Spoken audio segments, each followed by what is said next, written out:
Well, the eyes of the country will be on Calgary tomorrow as Prime Minister Mark Carney is set to be there signing an energy promise, a memorandum of understanding with Alberta Premier Danielle Smith. The deal would pave the way for a new pipeline from Alberta to British Columbia's coast, infrastructure opposed by BC Premier David Eby. So for more on the stakes of this deal, we're joined live now by former energy executive Dennis McConaghy. Dennis, great to have you with us. Now, I know that you were heavily involved in the Keystone XL pipeline, one of the kind of failed projects in the history of pipelines that failed, Energy East, Northern Gateway. What's your take on whether or not this deal with Alberta will actually go through, given the opposition from the Premier of BC and potentially Indigenous communities there?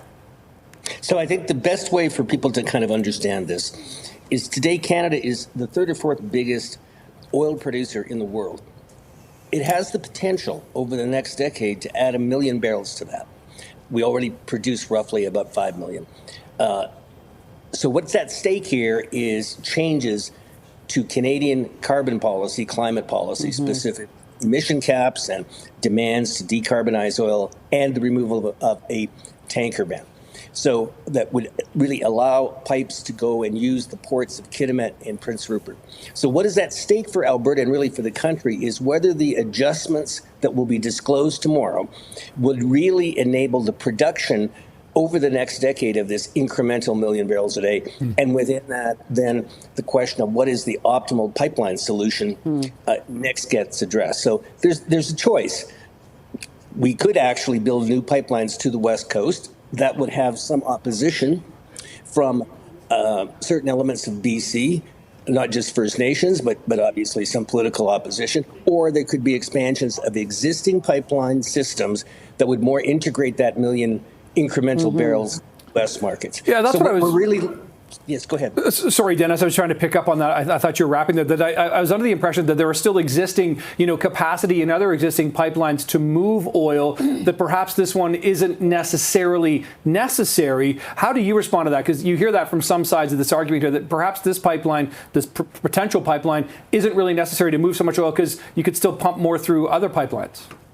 Yes, and I agree that is an option. But keep in mind, the reason there's so much attention to these two West Coast ports is the possibility of actually getting higher netbacks, higher revenue, if you like, back to Canada by exporting to Asian markets via high-volume tankers. So that has always been the market optionality argument.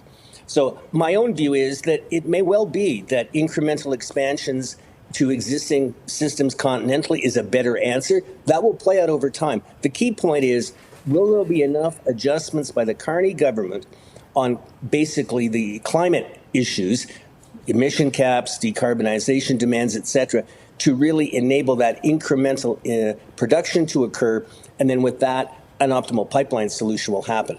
Obviously, from an Alberta point of view, they would like the tanker ban to be removed, thereby making those two choices of Kitimat or Prince Rupert possible.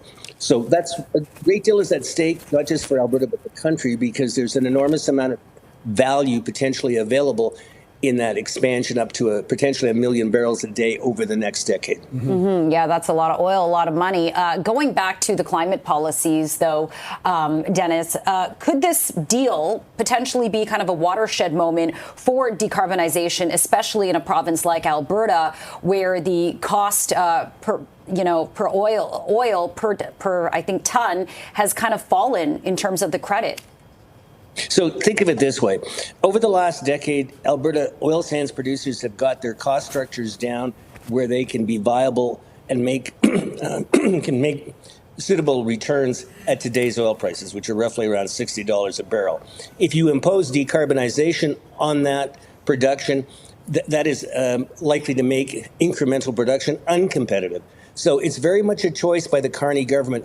How punitive do they want to continue to make these demands about emission caps, decarbonization mandates, or do they want to actually seize the economic opportunity? And that's why the stakes are so high as we find out the details of this deal, like how much have they actually made concessions that would enable this to unfold over the next decade. And keep in mind, if those concessions are made, most of this will be financed privately, not through, public investment So there's a great deal at stake for the revival of the Canadian economy by what unfolds tomorrow. Yeah, it'll be interesting. The devil will be in the details indeed. Dennis McConaghy live this morning for us. Appreciate the conversation. Thank you so much. Thank you.